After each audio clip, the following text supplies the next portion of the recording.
Picture this, 1922. Egypt's Valley of the Kings. Archaeologist Howard Carter peers through a small hole into a dark, dusty chamber. What he sees will change history forever. He sees gold everywhere. This wasn't just any tomb. It was the final resting place of the boy king, Tutankhamun. And inside? A treasure trove that would ignite a battle for a nation's soul. This is the story of how 110 kilograms of solid gold didn't just tell us about an ancient king, but helped a modern nation reclaim its identity. To understand the explosion that followed, we need to rewind. For centuries, Egypt had been a playground for foreign powers. The Ottomans, the French, and most recently, the British, had all controlled the country, its people, and its priceless heritage. Since the 19th century, European and American archaeologists had been digging up Egypt's past, and the best finds were almost always shipped off to museums in London, Paris, Berlin, and New York. The famous Rosetta Stone? In the British Museum since 1802, the stunning bust of Nefertiti? Snatched up and taken to Germany in 1913. For Egyptians, their own history was something they could only see in foreign lands. It was a constant, humiliating reminder of their colonial status. By the early 1920s, a powerful nationalist movement was sweeping across Egypt. Led by figures like Saad Zaghloul, Egyptians were demanding one thing: complete independence from British rule. The slogan, "Egypt for the Egyptians," was on everyone's lips. There were protests, political negotiations, and a simmering tension in the air. Britain had granted Egypt a kind of nominal independence in February 1922, but they kept control of key areas, including defense, foreign policy, and critically, the protection of foreign interests and minorities. This meant they still held the real power. It was into this politically charged atmosphere that Howard Carter, funded by the British aristocrat Lord Carnarvon, made his groundbreaking discovery. When news of Tutankhamun's tomb broke, the world went wild. It was a global media sensation. But in Egypt, the reaction was different. It wasn't just about ancient history. It was about the present. The Egyptian press, buzzing with nationalist fever, immediately framed the discovery as a test of Egypt's newfound sovereignty. They asked the question on everyone's mind: would Tutankhamun's treasures, discovered on Egyptian soil, finally stay in Egypt? Or would they suffer the same fate as countless artifacts before them and end up in a London museum? The legal framework at the time was murky. The partage system, or division of finds, usually meant the excavator got a generous share. Carter and Carnarvon fully expected to take a significant portion of the treasure back to Britain. But the Egyptian government, spurred on by public outcry, had other ideas. They saw this as their moment. The Minister of Public Works, a staunch nationalist, declared that the contents of the tomb were the inalienable property of the Egyptian nation.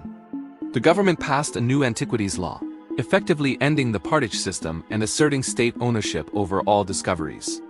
This was a direct challenge to the old colonial order. The centerpiece of this entire conflict became the solid gold inner coffin and the iconic death mask. The coffin alone weighed over 110 kilograms, that's nearly 243 pounds of pure, glittering gold. The mask, a breathtaking masterpiece of craftsmanship, was an instant global icon. These weren't just objects. They were symbols. To the British, they were the ultimate archaeological prize, the reward for Carter's years of painstaking work. To the Egyptians, they were the heart and soul of their heritage, a tangible link to a glorious, independent past. Letting them leave the country would have been a national betrayal. The battle for the gold was fierce. It was fought in the press, in the courts, and in the dusty corridors of power. Carter, a stubborn and meticulous man, was furious. He felt his rights as the discoverer were being trampled. He temporarily shut down the excavation in protest, locking the tomb and sparking an international incident. Lord Carnarvon, the financial backer, tried to negotiate, but his sudden death from an infected mosquito bite in 1923 only added fuel to the fire, creating the legend of the Pharaoh's curse. The Egyptian government didn't back down. They seized the tomb, posted guards, and for a time banned Carter from the site entirely. They were making a powerful statement: we are in control now. Imagine the tension. Carter, the face of Western archaeology, was locked out of his own discovery.